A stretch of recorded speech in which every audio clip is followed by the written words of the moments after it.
किल्ले रायगड, राजगड, प्रतापगड, पन्हाळा, शिवनेरी, लोहगड, साल्हेर, सिंधुदुर्ग, विजयदुर्ग, सुवर्णदुर्ग, खांदेरी आणि जिंजी असे हे 12 किल्ले आहेत।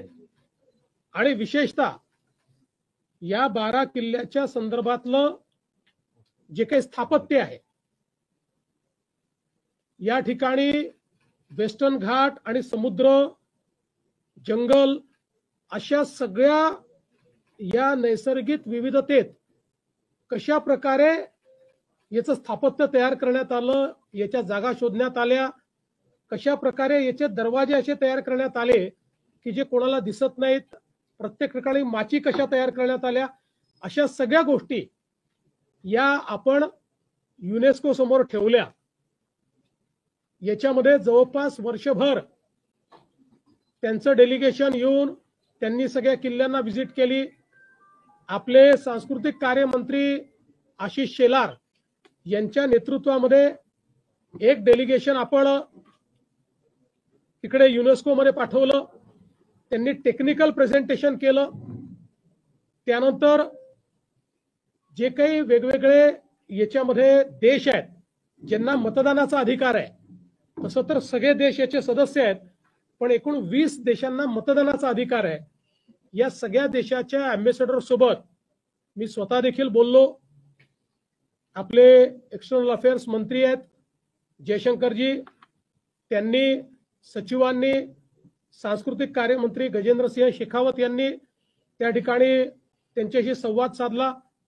मी शिंदे साहेब आणि अजितदादा आम्ही प्राईम मिनिस्टर साहेबांना विशेष भेटलो आणि त्यांनाही विनंती केली की आपण हे नॉमिनेशन केलंय, परंतु मतदानाची प्रोसेस आहे आणि 20 वेगवेगळे देश आहेत, त्यामुळे भारत सरकारने पुढाकार याच्यामध्ये घेतला पाहिजे।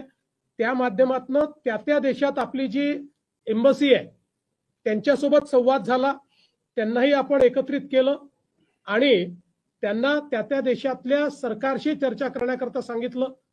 आपल्याला माहिती आहे मध्ये युक्रेनचे फॉरेन मिनिस्टर आले होते, त्यातला एक सदस्य युक्रेन हा देश देखील होता। त्यांना आम्ही मुंबईतच प्रेझेंटेशन केलं आणि त्यांनी तिथेच सांगितलं की आम्ही भारताच्या बाजूने मतदान करू। आणि आपले जे तिथले परमनंट मेंबर जे आहेत शर्माजी, त्यांनी फार महत्वाची भूमिका याच्यामध्ये निभावली। काल ते आणि आपले अप्पर मुख्य सचिव जे आहेत खारगे, हे दोघं त्या ठिकाणी उपस्थित होते आणि 20ही देशाने आपल्या बाजूने मतदान केलं आणि एक मताने छत्रपती शिवरायांचे हे किल्ले हे जागतिक वारसा केंद्र आहेत अशा प्रकारे घोषित केलं। त्यामुळे हा शिवप्रेमींचा एक मोठा विजय आहे। आणि त्यावेळी सगळ्यांनी ज्यावेळेस वेगवेगळे टेक्निकल प्रेझेंटेशन झाले त्यावेळी सगळ्या देशातल्या लोकांनी हे किल्ले बांधत असताना जे चातुर्य आणि जी स्ट्रॅटेजी छत्रपती शिवरायांनी वापरलेली आहे त्याचं मनापासून कौतुक केलं, अभिनंदन केलं।